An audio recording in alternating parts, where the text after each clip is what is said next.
Greetings and welcome on behalf of the Lumen Christi Institute. My name is Michael Le Chevalier and I serve as Associate Director here. For those of you who are not familiar, Lumen Christi was founded in 1997 by Catholic scholars at the University of Chicago. And our mission is to make the Catholic intellectual tradition a living dialogue partner at the University of Chicago and in our broader society through courses, lectures, summer seminars, master classes, and webinars like these. As you may have seen, this is a continuation of our series in economics and Catholic social thought. And you can find the full series of previous events on our website, including focuses on food insecurity, on education, both domestically and globally, and a series of events that were on the pandemic. I just want to highlight a few other upcoming events. This Saturday, we are holding a program entitled United by Their Loves, Deciphering Augustine's Understanding of a People, that will feature Jen Frey, Russell Hittinger, the great expert in Catholic social thought, and Father Michael Sherwin. Also next Tuesday, we have a series that will continue on Hispanic theology, and next week's program is on Latino youth and evangelization. I'm excited to thank our co-sponsors and really co-presenters. Today's event is being co-presented with Credo, the Catholic Research Economist Discussion Organization. Lumen Christi and Credo have really been involved since the inception of Credo, and even before that, since Credo has really been an outgrowth of the conversations around economics and Catholic social thought that first started with our first conference back in 2008. Today's event is also co-sponsored by the Las Casas Institute and Catholics at Booth and America Media. I'm grateful for these many institutions that have helped ensure the success of today's event. Now, you too can help support our programs in 3 different ways. First, you can join our mailing list and share word about our events with others. Word of mouth remains the most effective way of inviting others into dialogue with the Catholic intellectual tradition. We do continue to put on series on economics and Catholic social thought within the future. And so the best way to stay plugged in is to be joining our mailing list. At the end of the event today, you'll be invited to participate in a survey that will help us to gauge what we're doing right and how we could improve. Filling it out, you'll also enter a raffle to win a gift card to our favorite local independent bookstore, the Seminary Co-op. Finally, you can support us financially today by donating at www.lumenchristi.org/donate to help us to be able to continue to put on programs like these for free to viewers like you. Now, during today's event, there will be an opportunity for questions from the audience. You can, however, post questions at any time using the Q&A button at the bottom of your screen. At the conclusion of the presentation, we'll also be giving voice to different audience members who ask questions using the Q&A. And so just prepare, we might send you a chat indicating we'd love to give voice to you. I now have the pleasure of introducing today's introducer, Professor Carola Binder, who is I'm introducing for the first time, Associate Professor of Economics at Haverford College, just newly announced that she received tenure. She is also Associate Editor of the Journal of Money, Credit and Banking, a member of the CEPR, Central Bank Communication Research and Policy Network, and on the advisory panel of Credo. She has published research on central banking and inflation expectations in journals, including the Journal of Monetary Economics, the Review of Economics and Statistics, Explorations in Economic History and Economic Inquiry. She is a Catholic homeschooling mother of 4, and she is the one who's helped organize and bring events together today. Carola, I invite you to unmute yourself and turn on your screen. Thank you so much for the introduction, Michael, and thank you everyone for joining in this event. This whole series sponsored by Lumen Christi and by Credo is just really great. So thank you to everyone at Credo as well. Just as a brief opening here, I saw a 2016 report from the Pew Research Center, which found that 65% of American adults expect that in the next 50 years, robots and computers will do much of the work currently done by humans. Now, if they're even partially correct, that would, of course, have huge economic implications and also social and moral implications. So I'm so glad that we have the chance to discuss automation in the labor market with this really great panel of scholars who can bring insights from both economic research and Catholic social teaching to a very complex topic.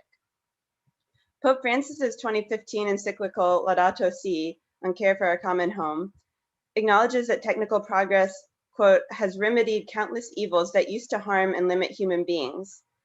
Pope Francis quotes St. John Paul II, who wrote that science and technology are wonderful products of a God-given human creativity. But Pope Francis also adds a warning about labor displacing technological change, which I would like to quote. He says, "Work should be the setting for this rich personal growth, where many aspects of life enter into play. Creativity, planning for the future, developing our talents, living out our values, relating to others, and giving glory to God.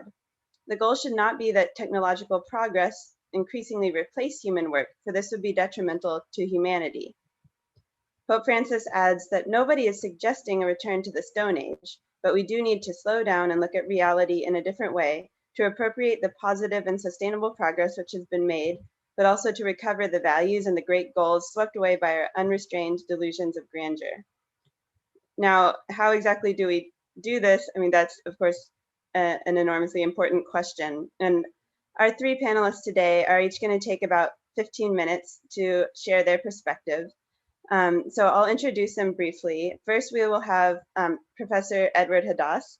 He is the author of 3 books, including Counsels of Imperfection, Thinking Through Catholic Social Teachings, published by Catholic University of America Press in 2020. Professor Hadas is a research scholar at Blackfriars Hall at Oxford University, as well as a fellow at the Institute of Human Ecology at Catholic University of America, and a visiting senior fellow for the School of Management and Social Sciences at St. Mary's University. Second, we will have Luis Valenzuela, an associate professor of the Institute of Economics at the Universidad Austral de Chile. Professor Valenzuela's research focuses on inequality, technological change, productivity, labor markets, and economic philosophy and methodology. Third, Christos Mccready will present. Christos has a wide range of relevant experience, including serving as senior advisor at the National Artificial Intelligence Institute in the Department of Veterans Affairs, a digital fellow at the Initiative on the Digital Economy in the MIT Sloan School of Management, and a digital fellow at the Digital Economy Lab in Stanford University. He is also a research professor at the W.P. Carey School of Business in Arizona State University, and previously served on the White House Council of Economic Advisors, managing the cybersecurity, technology, and space activities. Then we will have time for a discussion moderated by Professor William Hauk. Professor Hauk is Associate Professor in the Department of Economics at the Dartmouth Moore School of Business at the University of South Carolina. His research focuses on political economy, international trade, and economic growth, and he is also has played a leadership role in Credo over the years. So I thank all of these panelists, and again, all of you for being here, and I will invite the panelists to unmute themselves when it's their turn to talk and turn their cameras on. Okay, thank you, Carola. I'll actually turn the floor over to Edward first to talk. So please go. Right, thank you. I'm going to talk about a little bit around the topic that Carola just so nobly introduced, because I think that to understand what automation does and the way that jobs are being replaced or changed, you have to really think about what the labor market really is, or what labor really is. And being Catholic, one has a great insight into this, because basically we have the thought of St. John Paul II, who has given more thought to this than almost anyone. But I'm going to start at the very bottom of this, the very most basic question, which is, what is labor in the first place? What is it that we do when we go to work, or whether we're paid for that work or not? And I think that if we think of it as a very basic human activity, of the activity of humanizing the world, we start to understand why it's important and why what we do can be understood as part of our human identity, our human selfhood, our flourishing. Labor is part of how we flourish. And of course, the way to think about this is that it is distinctly, the first thing to say is it's distinctly human. You know, animals also labor in a way. They gather food, and some of them need shelter, and they do things that look much like what we do. But in practice, when we do these things, we are using them in distinctly human ways. We're rational, we're spiritual, we're intelligent, we're social, and also we're sinful. And so all of that is part of our life of labor. The way that I like to start, as I just mentioned, is with Laborem Exercens, which is John Paul II's magnificent encyclical from 1981. And it is actually the fruit of several decades of his thinking about this very important claim that Marx made in the 19th century, but became increasingly potent throughout the 20th century, where Marx said that labor is the defining feature of the human condition. So he denigrated what other people had said previously of, sort of people being rational and thinking and political and things like that, and said that our labor, our work, is what makes us distinctly human, and much goes on from there. And of course, from a Catholic perspective, and John Paul II understands this extremely well, this claim is reductive. It reduces, say, academic work, which many of the people in this webinar are involved in, to mere sort of production. I produce articles, I produce research, I produce speeches, like the one I'm giving, instead of recognizing that, say, academic work is the life of the mind. It aims at the true, the good, and the beautiful, at least some of the time. And so it reduces that to almost nothing. But it's also a very challenging claim, and it's one that is completely relevant to the topic today, which is that it values work in a way that thinkers before Marx, and he really is revolutionary in this, really changes this. It revalues, upward values the labors of necessity. Because previously, people that had to work were basically, it was thought of, as I mentioned, as almost animalistic. It was, you had lost a certain, or you didn't have the full human dignity which came with the labors of leisure, if you will, the aristocratic labors of worship, courtship, scholarship, philosophy, and even war, sort of nobility of war. And the whatever 1 to 5 to 10% of the population that was able to afford this kind of labor were the only ones that mattered, for Plato, for Aristotle, all the way through most thinkers in the 19th century. I could have a debate about this, about the manual labor of the monastics, but I think I would win that debate.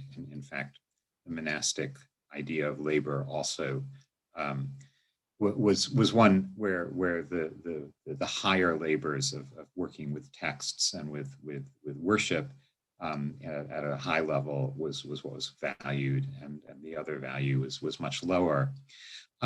So in effect, Marx said, well, the 90 or 95% of the people, what they do is actually what determines history and what is the most human thing, and what you used to value is of much less importance. Although Marx himself wanders about this a little bit. And so this was a real challenge to Catholics, who, not that they denigrated manual labor any more than anyone else did, but they also didn't really respect it. And so a question like what happens to jobs was one that the Catholic tradition up till the 19th century wasn't really very well prepared to deal with. And the Laborem Exercens answers that question.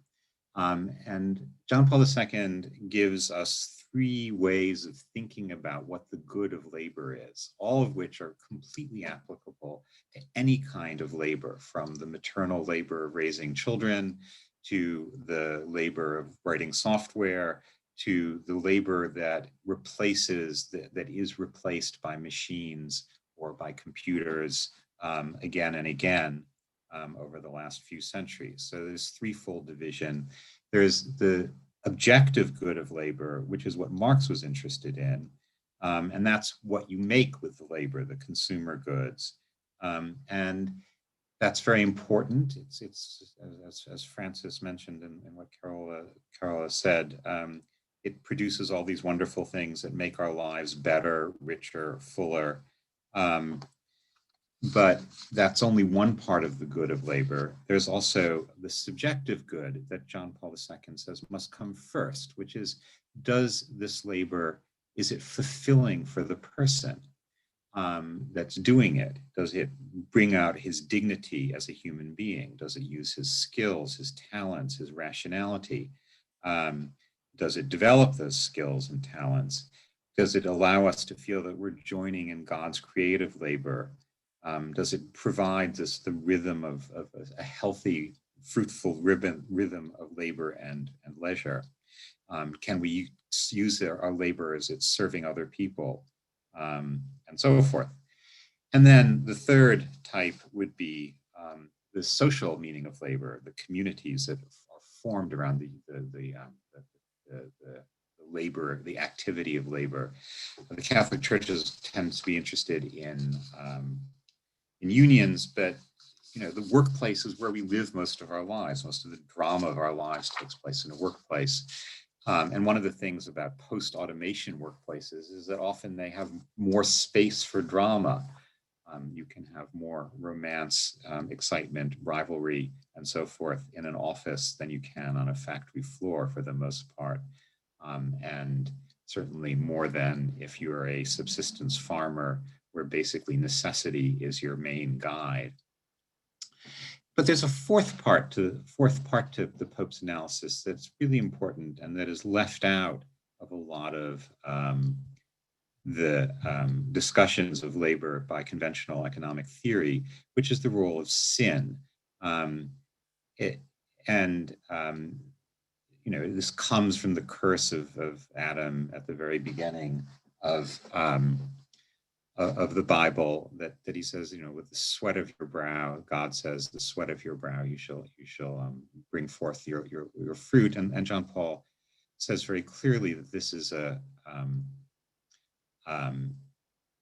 applies widely to labor. And so again, as we think about the replacement of labor, of the change of labor from one type to another, what we'll find is that the sin doesn't really change. It's not going to go away. So I just wanted to emphasize this, and I've taken up more of the time on this than I meant to, because I just think it's such an important guide to how to analyze any of these questions. What is the new change in labor doing to our subjective good, to our objective good, and to our social life in labor? And then we can look at this pretty in the few minutes I have left, and start to think about the answers to this question. As you get more productive, as you get machines doing more and people doing less, and machines, I can go on to robots, I don't think that changes things too much. You have always less manual labor, always less unskilled labor, always more skilled labor. You tend to have more labor dedicated to care, to interpersonal things, as the history of the Industrial Revolution has moved on. And this is a trend that to me is pretty consistent for the last few hundred years. So what happens? Well, objectively, as Pope Francis says, you do good things. You have life, more productive labor brings produces more. We get electricity, we get cars, we get fresh fruit out of season. Most of the additions to people's lives are basically good. Pope Francis is more negative. But I would go farther and say that it, it's because of this prosperity that and the increase in productivity will give more of this. We should be able to have longer, healthier, more educated lives. Edward, 5 minutes. Yes, and we should have. Indeed, it gives us time the productivity gives us time for study, for prayer, helps improve communities. Of course, as Francis notices, it also brings us the sort of curse of consumerism, of excess production. And if we take too narrow a view of productivity, it also tends to produce environmental damage and social inequalities. So objectively, basically positive, but the other two standards, subjective and social, it's much harder to say that it's all good. Subjectively, the new forms of labor are often very fulfilling. It involves more caring labor, which people often like. It also involves more skills, but it also tends to bring us to be more like cogs in a machine and more sophisticated and more alienated in terms of our social role. And the modern workplace, say work from home, that we see is socially often very alienating and separating. Very briefly, I'm going to finish by giving sort of 6 comments on how to think about automation as a trend. First, that our tendency, as you know, Marx started us thinking that labor was valuable and important, and that's good. But in the modern world, where it's often very godless and very spiritually bereft, we tend to ask too much of labor. And automation isn't going to change that. It's not going to make life more satisfying, give it enough satisfaction to replace religion and the life of the mind, the life of the spirit. Nor is it going to change to just make the value that there is in labor disappear. The problem is our overvaluation, our high expectations. So that's one point, too high valuation. The second point is similar, is that automation can't remove the evil in labor. It will always be boring. There's always something to do, but it's always something boring. It's always something that you feel obliged to do or are obliged to do. And that sense of compulsion, we grate against it. It will be always less physically demanding, but the sense of there always being something wrong with labor will remain. Third is that the consistent reduction of unskilled or of hard physical labor, particularly of hard physical labor, is not just a good thing, it's also a bad thing, because as Pope John Paul says, it's a hard good to do something physically difficult and get it done. And that's taken away from us. In fact, with the welfare state, even the necessity to have a job seems to be removed. And that loss of compulsion somehow takes away some of the excellence of getting things done in labor. The fourth comment I would just make is that as automation pushes forward, labor will become even more specialized. And this brings both more flourishing because we develop special skills, but also more subjective alienation because we feel I'm doing this tiny little thing that doesn't really make any sense. The fifth comment is that care labor becomes more and more professional. And one of the things that we're getting automated is sort of medical diagnoses and a lot of sort of interactions with machines when you're getting taken care of, and a lot of technical skills and education. And that's good. It makes education better, but it also is bad, or bad healthcare and all these caring labors, but it's also bad because in some sense, the love that surrounds families and that we live for is undermined by all this professionalization. And that's something I think automation is going to do.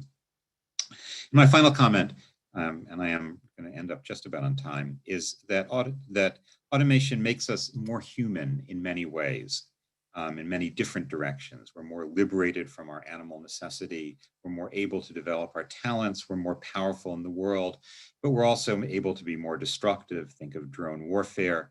We're also more socially isolated. Think of our individuality, and we're also more prone to despair in the kind of world where there's no necessity of labor. So it's just more of the human condition with its good things and its bad things. And because we're stuck in what Pope Francis calls a technocratic paradigm, all we can do is try to make the most of it, the best of this deal that we have. Okay, that's what I have to say. Thanks very much. Thank you, Edward. And I will turn over now to Luis, please. Thank you very much, William. Let me just share this.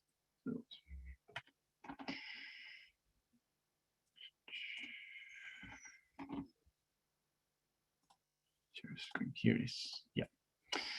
So thank you very much, William. Thank you very much, Lumen Christi, for having me here. And great, it's a great event. So I hope I can contribute from my side of things. So a bit of economics, but also my step onto theology, or things that I'm not very prepared for, but still. So I'm glad that Edward spoke about work, because I'm gonna speak about the leisure, mostly about it. So just gonna start with my thesis. So what I'm gonna argue here is, so we know from different strands of the literature that automation has significant risks in many dimensions. On the other hand, we live in this culture, what's called total work culture. So the idea that, we rest for work. So we are sort of, everything in our life is sort of centered around work, and there is everything has to be sort of utilitarian and serve the purpose of work directly or indirectly. And we don't have enough time for what taking from Joseph Pieper, I'm gonna mention in a minute, is this concept of true leisure, which is basically time for spiritual life and worship. So the standard Catholic social teaching solutions, I'm gonna mention, they don't really address these issues of automation and the issue of the lack of time for proper leisure. And then UBI, the new kids on the block might be perhaps a solution for these issues together. So that's sort of the thing I'm going to talk about today. I'm probably going to go very fast because I have a lot of things, but let me just give you the outline. So first, just very briefly about automation and jobs, some conceptual and some evidence. Then the relation between automation and CST. And then I'm going to sort of zoom out and think about the issue of progress and humanities, tell us the objective of where we're here in a sense. And then here I'm going to talk about leisure to finally conclude with the issue of the UBI. So starting with the automation. So automation is actually not a new thing. So now we talk about robots and artificial intelligence, but it comes before that. So automation means basically reducing the use of humans in production, the engagement. So think about this woman which was waving in the old days. She was waving in her house, using her hand. But then somebody invented the spinning jenny, which is this machine, which still requires one human. But basically now she was weaving, I think this is called a yarn. Sorry, I think that's the name, but it's probably like 40 yarns, just by the same cycle movement. So this is basically automation in the sense that you need less humans to produce a unit of output. And this, of course, is later this is the spinning mule, basically the same thing, but now instead of 40, you have 1,000 yarns being produced with a few people. And then this became automated with steam engines and so on. And even the production of textiles. So here you have the yarns, and then the machine is basically putting them all together and producing the textile. So here you have examples of all what's really called all automation. This machine is from the 1830s. So even then you have an automated process. So automation is not new. But the real sort of the new hype in a sense is because it's this human-free idea of production facilitated by robots and artificial intelligence. So this is sort of the novelty in a sense. And robots, they are not new, not that new. The first one actually came out in 1961. It's called Unimate. It's the first industrial robot in the sense of, it wasn't a robotic arm. So this is the image. So it was sort of taking stuff from here and there, moving them around. Now, of course, robots can do many, many different things. They have expanded their range of functionalities. So this is, I'm not gonna go through all the examples. I could spend a lot here, but basically you have, cars now are done out only by these robotic arms. You basically don't need any human to produce a car in these factories. You have a soft, what's called soft robots. They can grab, lift, twist, different things. You have origami robots that's self-deployed, for instance, based on heat, and the thing is just expanding rapidly in different fields. So robots are, of course, a very important issue of automation. The other is artificial intelligence, and I just want to spend a few minutes here because I think it's important we get what it means. So it's basically machines doing things that looks like being intelligent. So like planning, learning, reasoning, problem solving, perception, and prediction. And so this is sort of the new fuzz in a sense. And then why, the question is, if we have had technology always, or in the last 300 years increasing rapidly, why are we concerned now? So they always change the labor market. Professions come and go, the new titles appear, new industries. There are actually more jobs now than ever. If you think about not only the number of population, but also the fact that female labor participation has increased. So we not only have men doing market work, but we now have a lot of women doing market work. So the question is this time different? Are we facing some special particularity here with artificial intelligence? And the answer actually could be yes, in the sense that before, technology replaced humans in what was called routine tasks, so mainly repetitive tasks. You think about the human, this woman, moving her hand, mixing this cotton to produce this yarn. So that's sort of things that machines used to replace human before.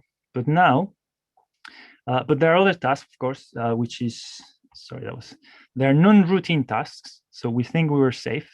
Like think about driving a car, or a medical doctor, producing some analysis of some results. But then artificial intelligence came, and what's the difference? So before AI, we basically had to tell the computer or the machine, if this, then this, very, very sort of programming language.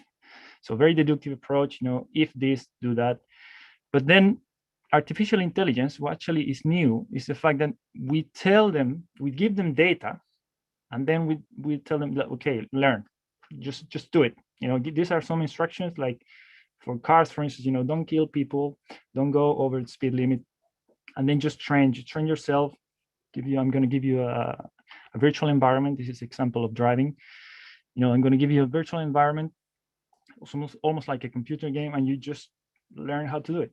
So this is the real novelty with AI, and this is why it has a chance of taking many other activities that before we couldn't just hard code in some programming code. So this has led to many studies predicting sort of jobs at risk, and this is the one that kickstarted the trend. Frey and Austral from the University of Oxford, they found basically that half of the US employment, this is for 2010, was at high risk of automation. Okay, now studies differ this. There are many other studies. Popular Science took over the issue. Robots are coming, beware, survival guide. So this sort of exploded in that sense. But the evidence actually is not that. It doesn't go yet on that line. So there is no evidence of technological unemployment yet. There is, of course, labor displacement. Some occupations have been less available for humans, but others have come up. There are new titles: robot manufacturer, robot maintenance, for instance, is one of the new titles. AI jobs associated with AI are also emerging. So there are new jobs being created. Job is polarizing in the sense that middle skill jobs tend to have, most of them in manufacturing have sort of gone down and have increased in low skill and high skill jobs. You have higher inequality. It's also a result of some of these new technologies. And the issue of underemployment, so sort of no-contract, 0 hours, and precarious conditions. So that's sort of a more output of these effects. So here are some quick reference in the video. You can check them later if you're interested. But what does the CST says about automation? So just very brief, the Catholic Church is in no way opposed to progress. So this is something we knew. We know the Catholic Church is not against technology per se. So some of these have already been said before. Yet it's aware of some of its risks. So it recognizes issues with nuclear energy, biotechnology, knowledge of our DNA, etc. And Pope Francis here says that we cannot really claim to have a sound ethic capable of setting limits and teaching clear-minded self-restraint. So technology is ahead of us. It's ahead of ethical developments on technology. Just the technological paradigm that it was mentioned by Carola before, but just let me stop here. So the Catholic social teaching actually has a lot to say on technology, but hasn't really keep up with the issue of automation, robots, and artificial intelligence. The Vatican has actually done some 3 conferences recently on the issue of artificial intelligence, future of work, and robotics. So it's sort of keeping up.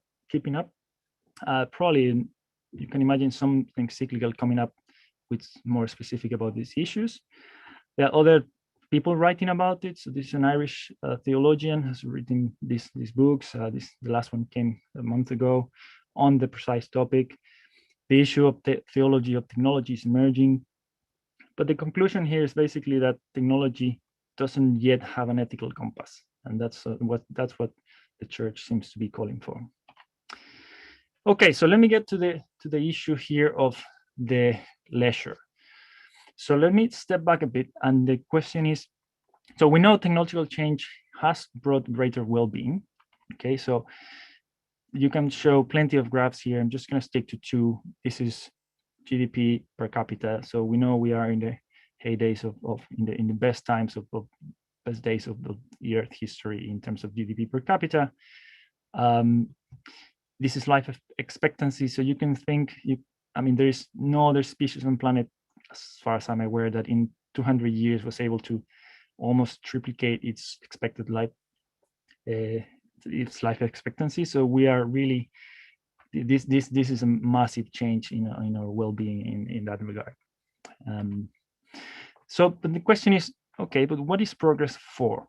What was the purpose of all this growth and all this income and all these extra years of life? So we know from the catechism and different Catholic writings that we are created by God and for God. Our ultimate end is God Himself. So we know we have this sort of special destiny for us, which is God. It's not just the material world. And in terms of goods, so here the compendium of social doctrine says, in terms of accumulation of goods and services, accumulation itself, even if it's for the common good, is not sufficient condition for authentic human happiness. And this is Pope Francis saying us, let us refuse to resign ourselves to this sort of more materialistic perspective and continue to wonder about the purpose and meaning of everything. Luis, about 5 minutes. Thank you. Okay, so the other issue here is leisure. So we now have more free time than before, or at least in paper. Market hours of work have fallen. Leisure has increased. There's plenty of evidence this, at least for richer countries. So this is for the countries which the latest data is available. The longest data. So we moved from 60 hours a week to now 40, and still decreasing in some countries. So we now seems to have more free time than before. But CST has also acknowledge that we do need this type of time. So this is a compendium saying, men and women need sufficient time, sufficient rest and free time to allow them to attend their family, cultural, social, and religious life. And the holiday Sunday is acknowledged as contributing to it.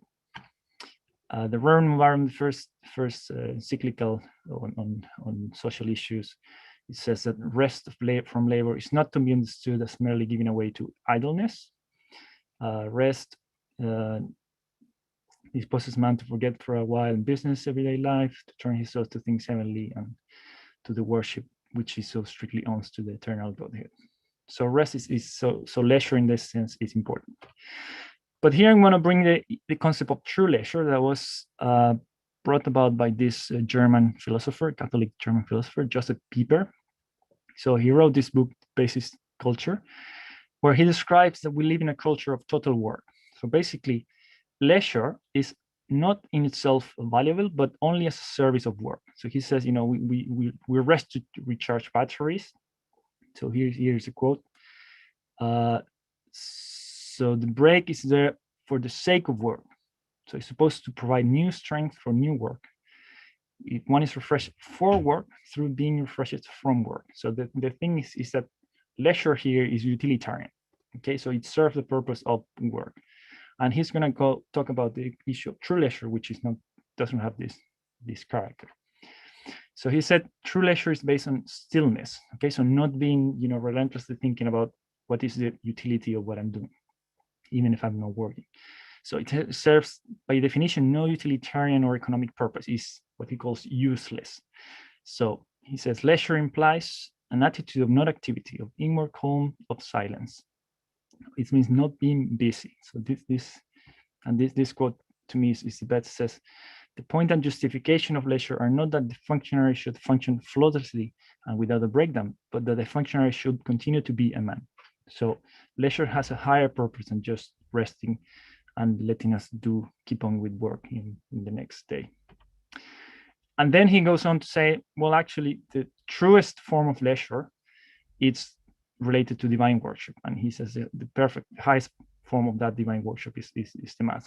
So he says, he has a quote here, he says, the act of worship creates a store of wealth that cannot be consumed by the workday world.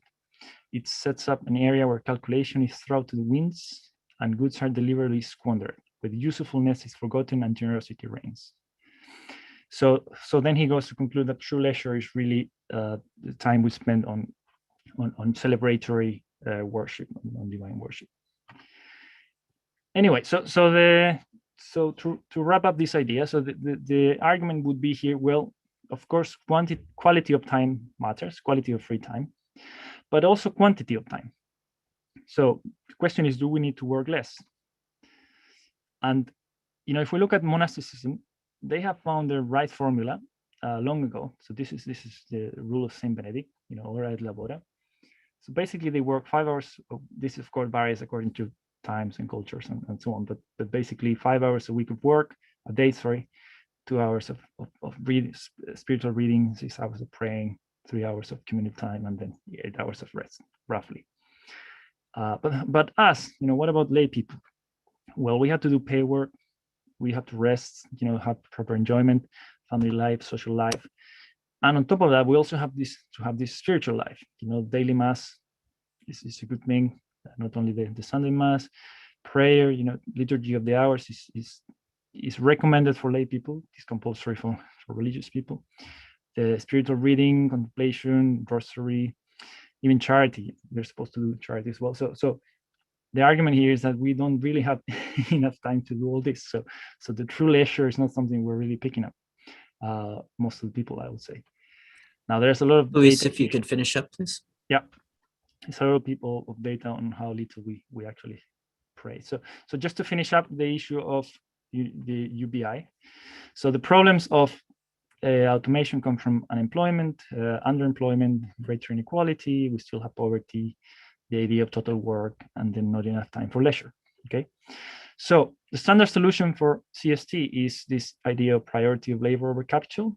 So the idea of strong unions, have proper wages. Popes have been keen on fostering cooperatives, shared ownership, and so on. Okay, some sufficient rest, and then basic social services. But this doesn't really address the issue of working hours. Okay, so automation hopefully is going to help us reduce hours, but what about income? Are we going to be, perhaps we might fall in poverty if we work less? So is UBI the new solution? And I'm going to finish here. So the Pope Francis actually, in a letter a year ago, he wrote to popular movements, he wrote, it might be the time to consider a universal basic wage. And just last December, he published a book with his autobiography, I think, Let Us Dream, where he says, well, I believe it's time to explore concepts like UBI. Policies like UBI can also help free people to combine earning wages with giving time to community. So since Pope Francis is getting more and more convinced that UBI might be a solution. I will argue here that UBI is consistent with the universal destination of goods that is part of CST. Just going to skip this bit. And we can even start at home. So we can create some sort of Catholic basic income, perhaps, for active Catholics in families at the diocese level and so on.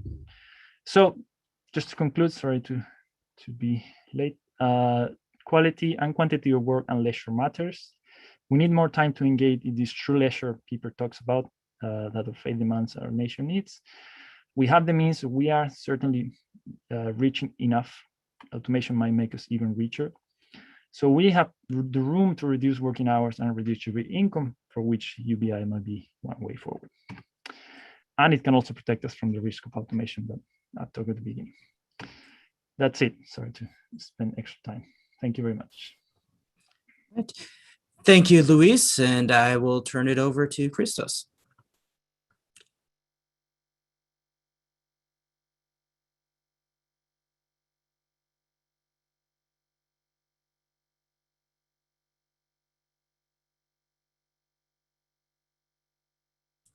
Christos, I think you're muted.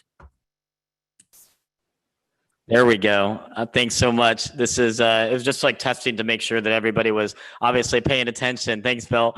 But today I'm going to be really focusing on kind of the biblical perspective about work and how we can use our creativity, how we can use our normal activities as a form of worship, as a form of demonstrating and really building that relationship with Jesus. And what does this mean in a technological age? And so with that, I just want to kind of kick it off with, there we go, with the two main points that I want to make, the two main philosophical points, and then I'm going to make it a lot more practical. But the first is just that technology changes, but that doesn't mean that what Jesus asked upon us, or the Great Commission, or what God told Adam and Eve in the garden to go out and multiply and take dominion over the earth, that mandate is still there. And that's an exciting adventure. It's a tough one, but it's an adventure. And the second big point is around how we're commanded to produce fruit. And that requires being engaged in the world. That means being engaged with educational institutions, with government, with our communities, with religious, with the church, the formal church. I think of the church more broadly, but it means producing fruit.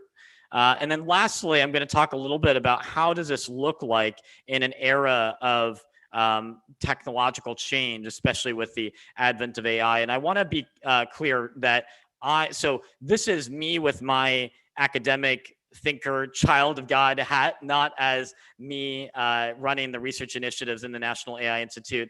But I do think that there is so much content out there that what I really want to stress is kind of the biblical portrayal of this, and how do we think about all that's happening in the world in light of the gospel. So number one is multiply and take dominion. This is a tall order. And we can't do it on our own. We need the Holy Spirit, because we need that wisdom. We need that help. And I think it really comes down to when the disciples asked Jesus, teach us how to pray. Like, how are we supposed to go out and take dominion? How are we supposed to heal the sick? How are we supposed to bring people to life that were dead? I mean, these are very tall orders. And so when they asked Jesus, teach us how to pray, Well, one of the things that he said is, thy kingdom come, thy will be done on earth as it is in heaven. And so what he's telling us to do is to bring heaven to earth in our relationships with our family, with our friends, with our coworkers. And so people need to see love in us. And if we're to be ambassadors for Jesus, then everything that we do, everything that we think needs to be that embodiment. And obviously it's tough. We're going to fall short, but that's the beauty of grace. And where I think I want to spend a tiny bit more time on is just thinking about and decomposing the different frontiers in society where we can really serve. And this is not me. This is actually from Johnny Enlow. And I put at the bottom right his website, or the kind of broader movement, Restore 7. But it's really about the 7 different mountains. And I guess we can always draw the boundaries slightly differently. But and this is not in order of importance. I'm not saying the economy is the most important. It was just a randomly chosen order. But with the economy, we have entrepreneurship and being good stewards of the resources that we've been endowed. Think about when Paul was thanking the people that were supporting him in the ministry, or when he's writing those letters. You can't have church, even like the kind of narrowly defined church, without resources, without financing, without people that are building bridges. Number 2 is in terms of education. Just think about how big of a ripple effect education has on everybody that's involved, ranging from children in K through 12 to in higher education. And so we need to be producing knowledge. And this is what really attracts me towards higher education, is producing knowledge and ideas that go out and change the world. Third is government, understanding that God cares about nations. He cares about people. Israel was called to be a light to the nation, and now we're grafted in. We get to be a light to the nations. Obviously, religion and kind of formal ministry. This is something that obviously Luis and Edward talked about. Family. Spending time with loved ones and truly understanding what are they going through, what are their dreams, and that transformation has to start from within. First, our own identity, but then obviously in our family, and then it goes outward. Arts, and just how creating beauty is something that God asks us to do. And it's no coincidence that Satan was like the chief worshiper, and when he fell, what do you think Satan wants to do? He wants to try to take over the arts. He wants to try to change it. And so that's our responsibility, is to go out into the world to build beautiful things. And lastly, entertainment. Entertainment and media obviously have a not so great reputation. There's such negativity in the news, but we're also called to produce content that's engaging and feeds people's souls and also connects them with relevant information. So these are 7 major ways that people have talked about before as it relates to how do we bring about transformation on earth. And these 7 mountains are here with or without AI, with or without computers, and they're not changing. So I think it's just important to think about what is time invariant, what is permanent in a world of so much change. Number 2 is producing fruit. And I want to emphasize something that we oftentimes forget, or at least I sometimes forget, is that our voice has the power to produce fruit. Jesus gave us the Holy Spirit. And if we believe in the Trinity and the Holy Spirit is like Jesus, God the Father, that means we have Jesus living in us. That means we have that same power that rose Jesus from the grave. And I think we forget the weapons, defenses, armor that Jesus gives us. And Jesus gives the disciples this kind of commandment, or this kind of adventurous thing to do about, this is my Father's glory, that you will bear much fruit, proving yourself to be my disciples. And so I think in this era of technological change, how do we define fruit? How are we defining return on investment? Sometimes it's, somebody obviously can use money, but money is not the only way to do it. Cardi B had one of the most widely listened to songs of the year, but is that edifying content? It's certainly not great for culture. And so I think trying to have holistic definitions of fruit is something that we're called to do, and different, each of us are called in different ways to serve. But the voice has such great power. The voice has that power to bring something that's dead to life. And I just put down here, I'm not going to read through every single one of them, but just different places within Scripture where God is talking about the voice. And one of the ones that I really love is this last one about that my word goes out from my mouth and it will not return to me void.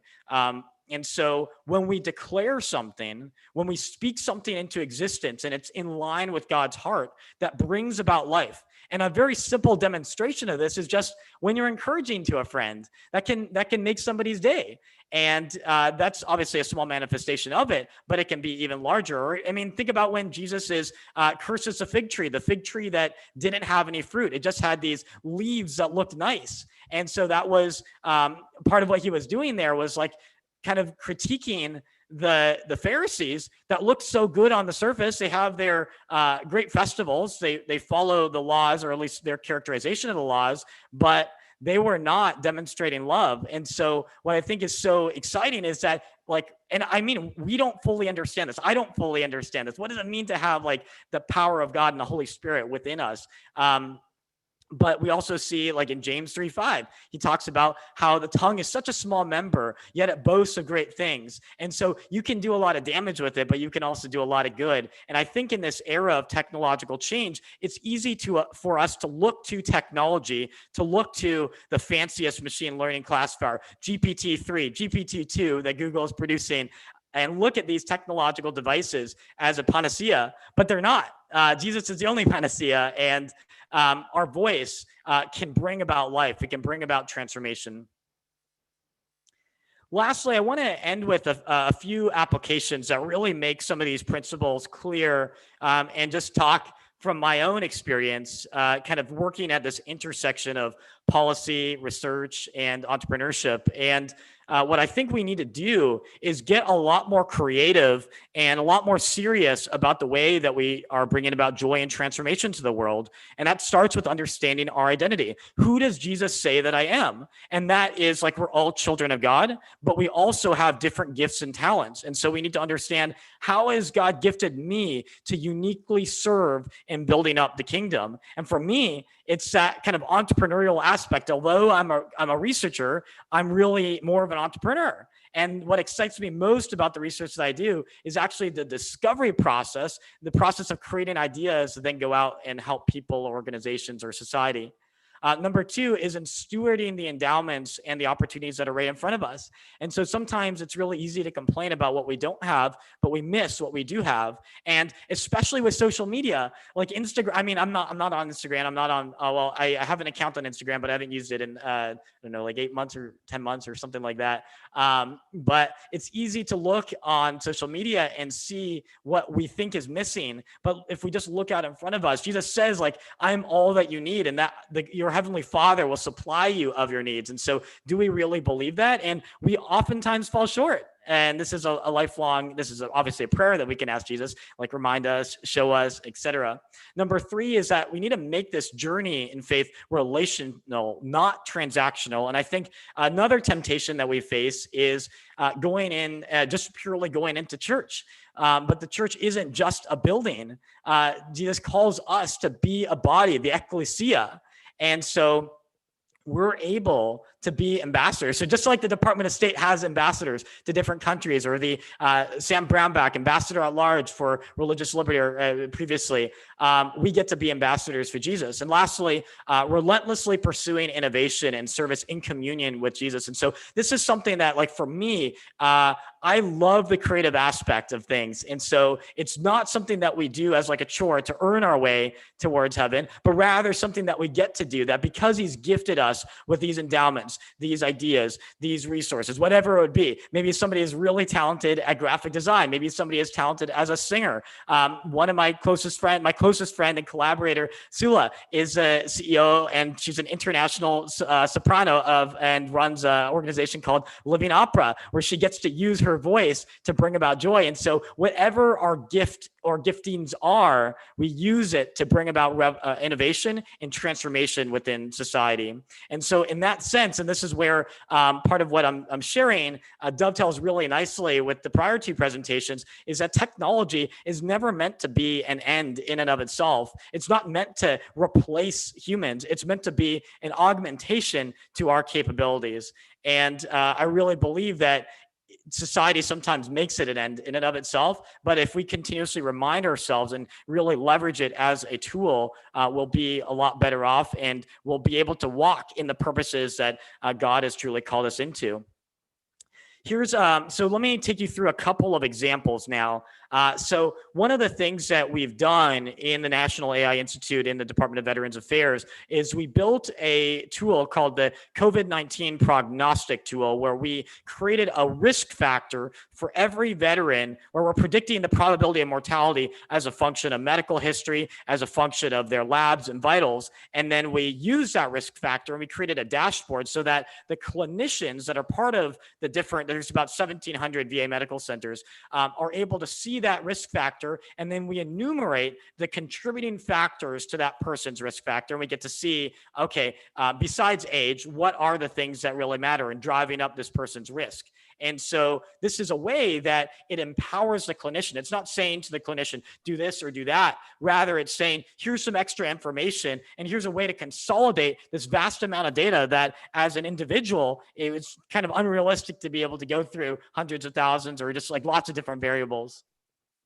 Christos, if you could finish up in about 4 minutes. Perfect. Thanks, Bill. Another example is something that when I was on the Council of Economic Advisors, I wrote the chapter on cybersecurity and AI.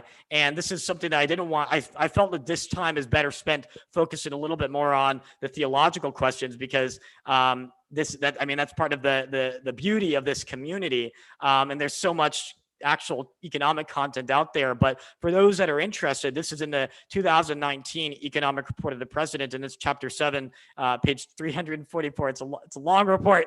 Don't read all of it. Chapter 7 starts on 344 though. But one of the points that we go through and demonstrate is how we believe that the expansion of AI can really be an augmentation to labor, and that if you just look at things theoretically, that one of the things that we as humans possess, that God has given us, or we believe that God has given us, is creativity. We're able to create things in a way that computers or AI, and I know obviously people talk about general AI. My personal view is like, I think a lot of it is the general AI talk is a little bit not super realistic, but that's kind of outside the scope of this dialogue. But point being is just this more economic analysis of this. This is a nice primer for anyone that's interested. Another example, just to kind of whet people's appetites about the ways that AI can be used to really augment our lives, is in terms of education.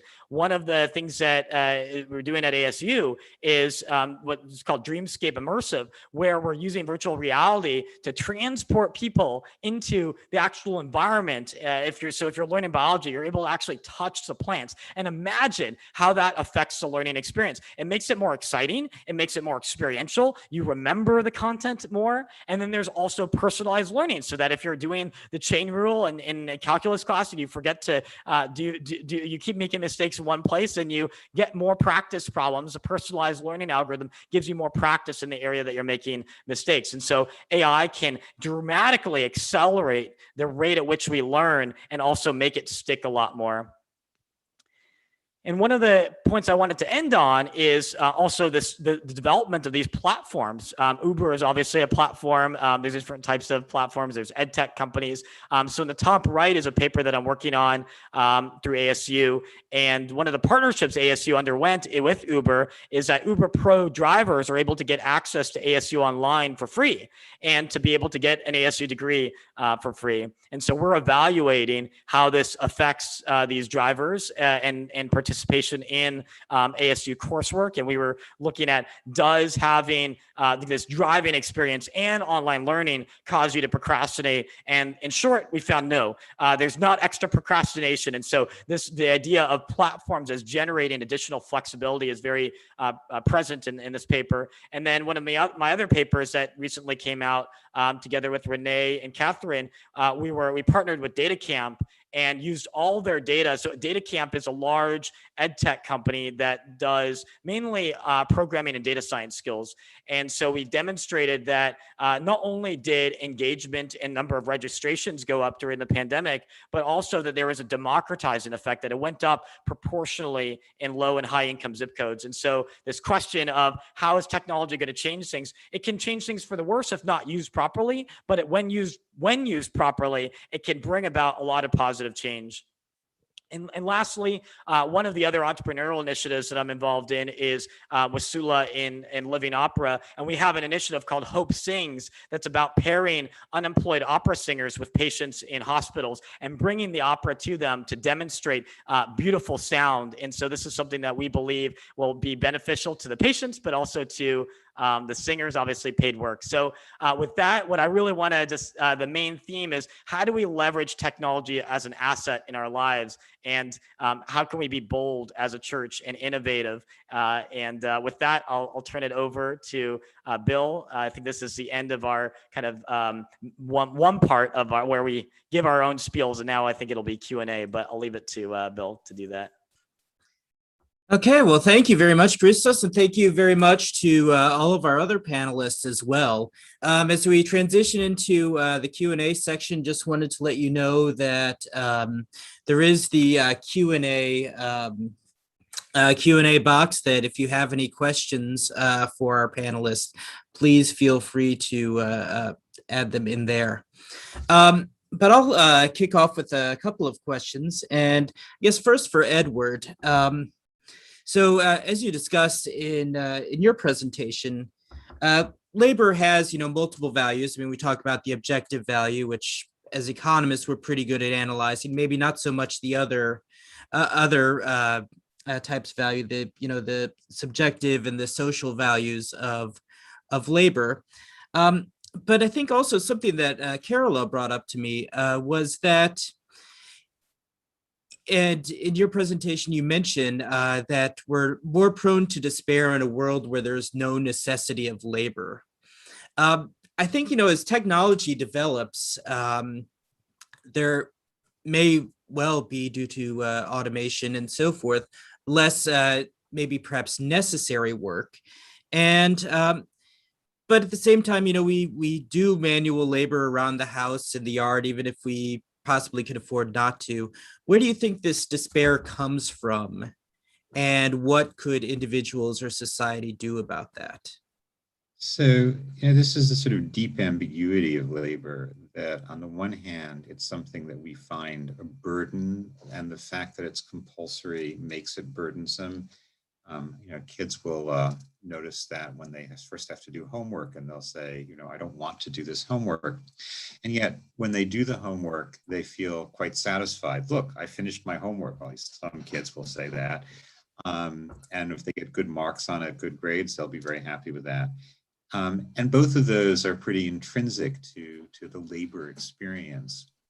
And so, this, the discussion on UBI is really quite relevant to this, is if you give people something for nothing, on the one hand, in terms of you don't have to labor in order to have the fruits of labor, you feel on the one hand very happy because the curse of labor has been avoided somehow. But on the other hand, you feel that somehow you're not needed. We want to contribute to the world, and to sort of sit home and watch television all day and say, oh, look, I can, not only watch television, but pay for this and get my takeout food. In some way, you're tied to the world. The sense of you being important in the world, being necessary, has been broken. And so we find that it makes us lonely and makes us prone to despair, to feel that we have no place in the world. But it is ambiguous, because we both welcome it and find it very, very, very frightening, or just, sort of alienating, distressing. And the problem is we can't do anything about it, because as soon as it becomes true that we don't have to work for ourselves, because the society will pay for us, will provide enough, then that necessity is broken, and we can pretend, we can say, I need to do the vacuuming this weekend, otherwise my life will be lost, will feel more empty. But it is a pretense, and we know that actually someone else could do the vacuuming, we could pay them, and so forth. And so something is lost, and it's one of the things that we lose as we gain with labor-saving devices and with more productivity. We lose this sense of necessity of labor, and I just think it is lost. There's just nothing we can do about it at this point. Thank you. Any of the other panelists have any thoughts on that issue?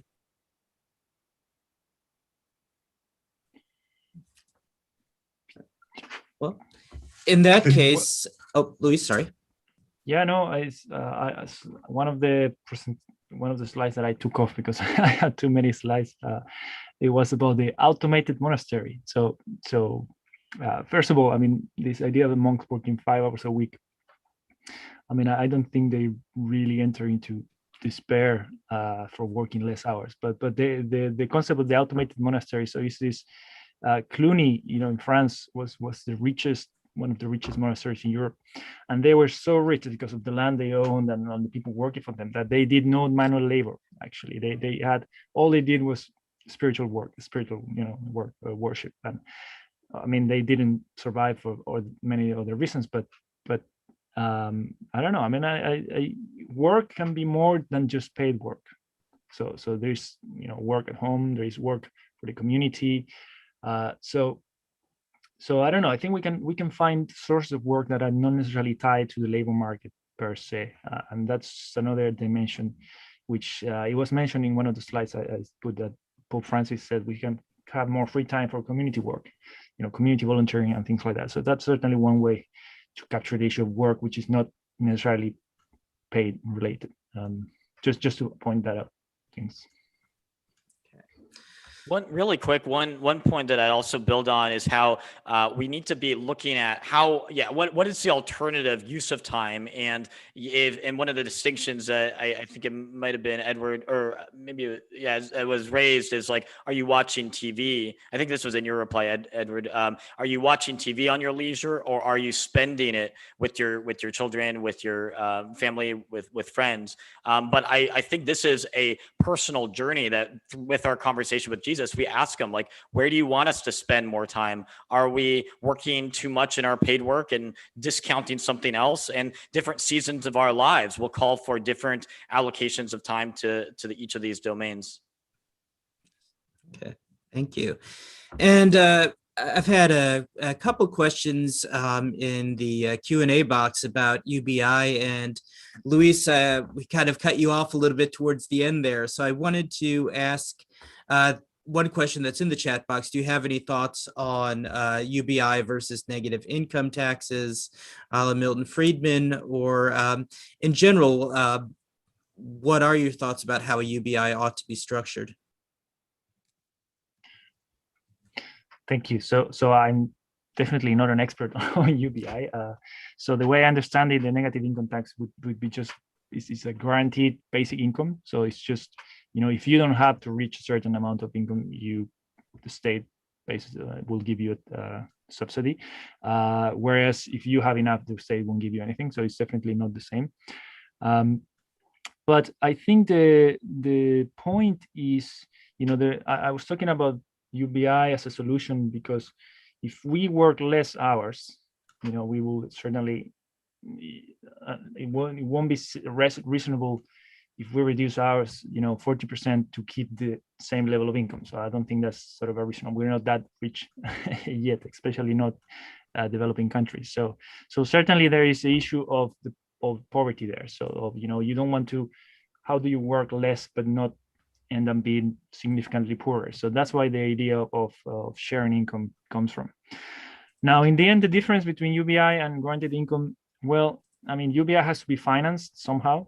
So, and the finance will come in the end from some sort of taxes. So in the practical end of things, there's probably not much difference. But the UBI has this conceptual difference of, it's like a right. It's like a right, for you to belong to society, like sort of part of the social contract, that sort of belongs to you for, just like, I don't know, like a core dignity for just being a human being. So it does have some extra sort of incentives, rather than this sort of welfareist, which was mentioned by Pope Francis. This welfareist, okay, you're not rich enough, or you're poor, so I'm just going to give you something to keep up with the Jonases sort of thing. So it has conceptually it's very different from that respect. The UBI is more like, it's like you deserve for, being part of society, is to have this income.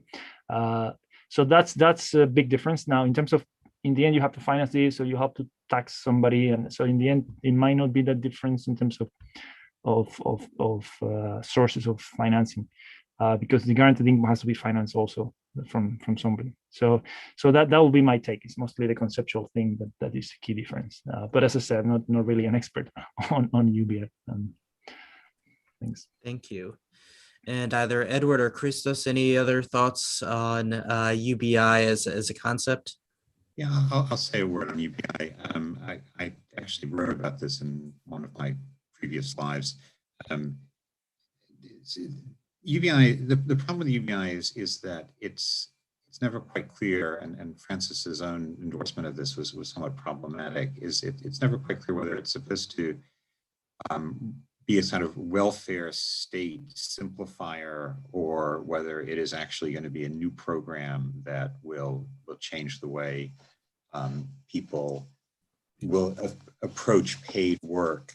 And the experiments that have been used so far have mostly been in the former sense of sort of, we'll give you one single block benefit. And that has some appeal. I mean, benefit programs are notoriously complicated. If you could simplify them, that would be good. But it doesn't really address the sort of central issue of benefits, which is that you have to take into account people's particular situations. And UBI, because it's universal and basic, just, if you have handicapped children or special needs, you need more money. And if the welfare state is going to do what the welfare state tries to do, then UBI isn't going to be a full solution. And the second issue of whether whether it's demotivating to the labor force or whether it's liberating to labor, I think those are complicated issues for the reasons that I was just going to, is that we like to have work in our society. We like to have paid work. And I think that just, it's going to be problematic to say, well, we'll just give people money and that will solve these problems. But on the other hand, as a sort of basic understanding of sharing prosperity in our culture, it has some appeal. So there are pluses and minuses, but it's certainly not a panacea of any sort to the kind of issues that we're talking about automation and technological unemployment, if that arises. I mean, I would share what Luis said about technological unemployment is much easier to predict than to see at present. People have been predicting technological unemployment for 2 centuries. As yet, we really haven't seen it, and I'm a little skeptical that we're going to see it this time. And so in that sense, UBI is solving a problem that doesn't exist.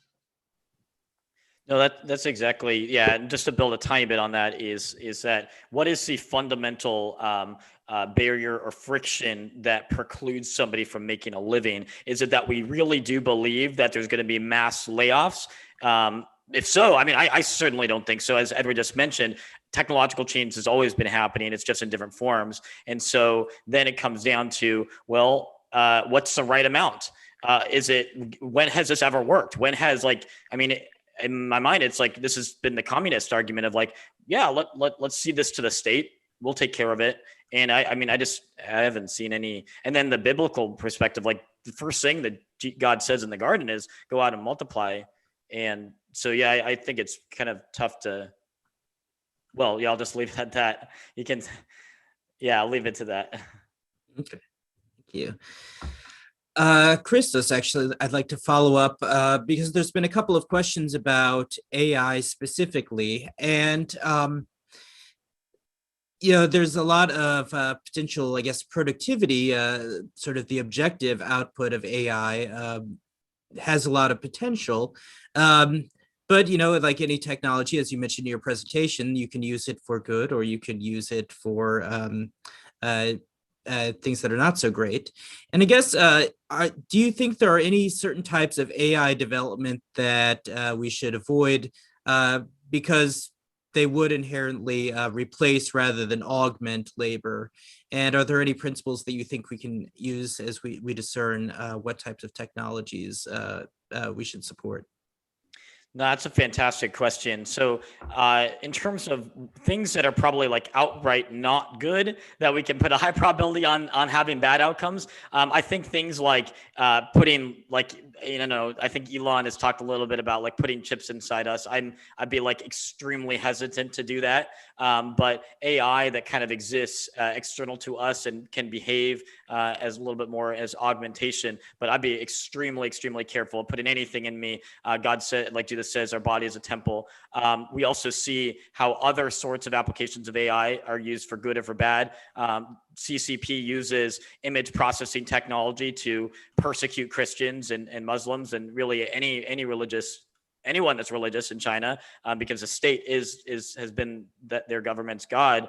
And so, but like then you see doctors using imaging processing technology to identify cancer early. And so in terms of principles, one of the papers that we have out on the National AI Institute is taking a couple, I think there's about 9 principles that were introduced in one of Trump's executive orders on trustworthy AI. And then we apply that to the veterans perspective. And instead of going through each one of them, let me just make 2 points. One is transparency and accessibility. If AI is giving us guidance, we need to understand what is going on. Without trust, without clarity, we become, first of all, that's a breeding ground for Satan to come in and start raising a bunch of questions, but there's also a breeding ground for corruption. Another example of this is that it needs to be really the design of the AI has to be for a particular outcome that is good and kind of agreed upon. And so you need to design, what is the telos? What are you working towards? But with there's a lot more to discuss there, but for anyone that's interested, it's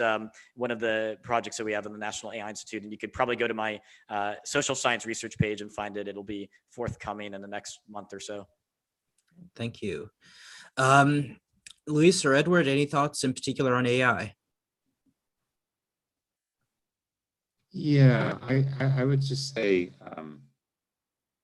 that it was interesting. All 3 of us were sort of saying AI is just the next generation, or to some extent is the next generation of automation.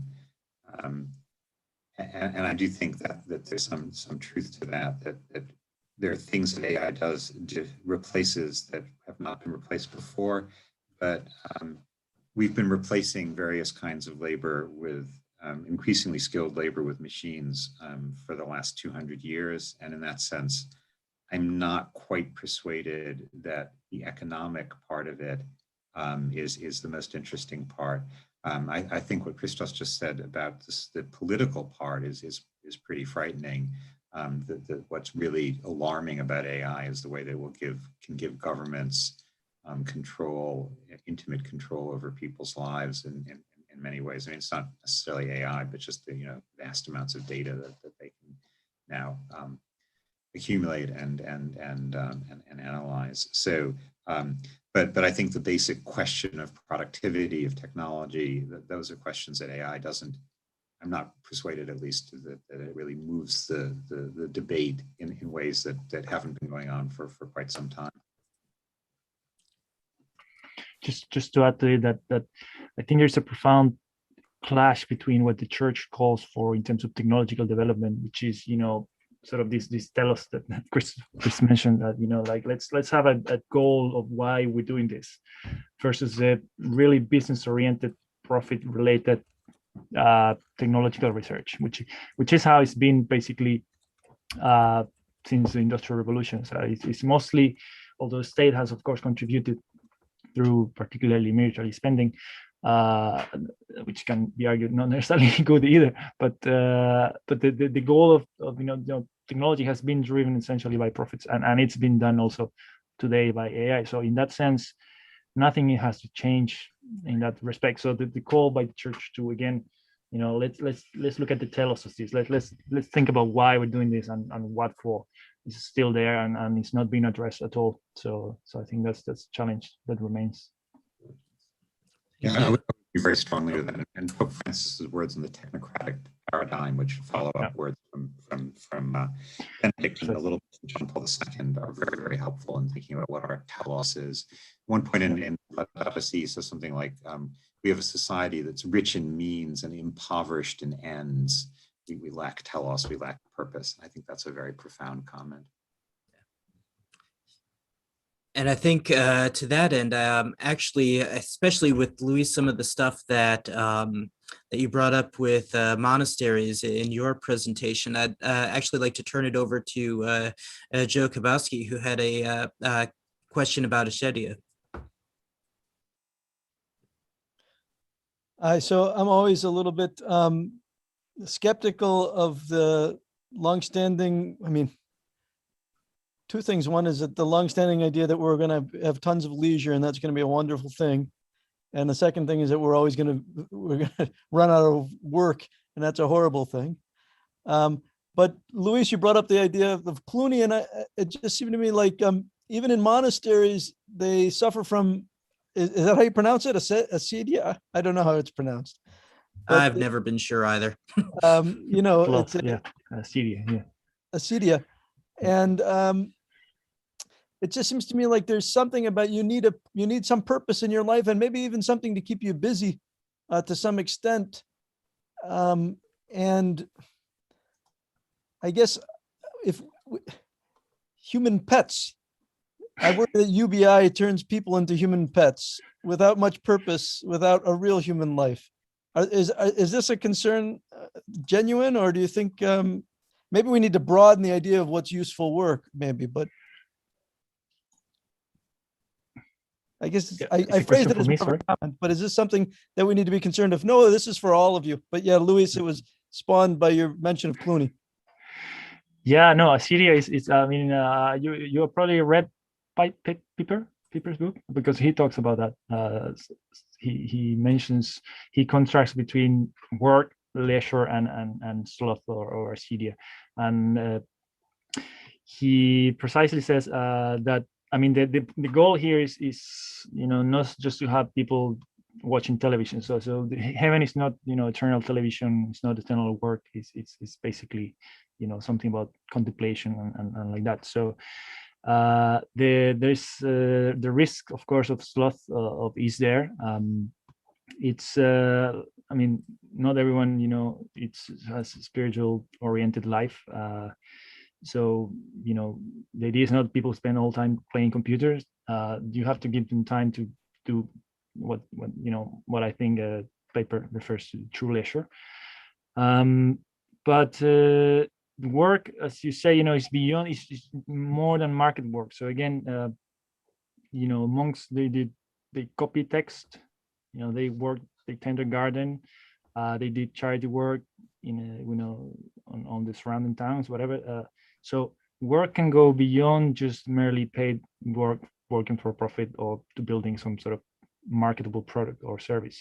So definitely we'd have to expand the concept of work. There was a comment actually on the questions, what that was, I think, pointing about that, the distinction between wage labor and just sort of labor. So I think that's a distinction we have to make. Again, community work, community time spent, it's certainly valuable, and you can imagine people doing 3 hours of community work in community service, I don't know, community policing or whatever. Like I think there's always going to be things to do in that respect. So it's just wage labor that might reduce, but still work is going to be there.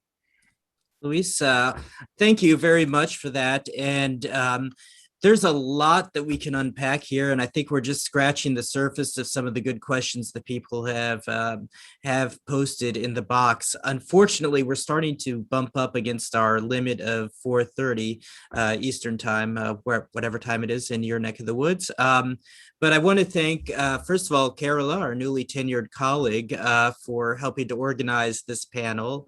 And thank you, Edward, Luis, Christos, for your thoughts and your contributions. I really appreciate it. And I will, with that, turn it back over to Michael.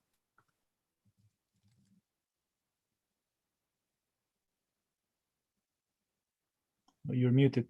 Sorry, Michael. Whoops, I see that technology is something that is failing me today. But thank you to all of our speakers. And especially thank you, William, and thank you, Carola, for the work that you've done in both organizing this event and for helping to ensure the smooth operation of this conversation. It's harder than you all think to be able to keep this boat moving forward. And I think this is where I appreciate some of Christos's words today about moving always towards relationality. And especially Edward's work about just calling to mind the wisdom of John Paul II about the human within work, and that work is always, and labor is always for the human, not the human for work. And thank you for joining us. I'd invite you to join our mailing list today to stay tuned for future programs in economics and Catholic social thought. Today's event is co-presented with Credo, the Catholic Research Economist Discussion Organization, and co-sponsored by the Las Casas Institute and Catholics at Booth. I invite you to visit our website to follow through on the links with those co-sponsors to find out more about them. And finally, I'd invite you to support us. Help get word out to your friends and parishes. Follow us on social media. This video was recorded and will be available on YouTube. You'll get an email tomorrow. So if you want to revisit it or follow up on the conversation, share it with others, you can do so there. Finally, I'd invite you to become a financial sponsor of our work today to help make the Catholic intellectual tradition a living dialogue partner and our broader Christian intellectual tradition by bringing great lay and ecclesial speakers to bring the Catholic intellectual tradition to you and to your homes. Donate today at www.lumenchristi.org/donate. Otherwise, I want to thank you one more time and thank our speakers and invite you to come again. But otherwise, have a wonderful and leisure-filled rest of your day.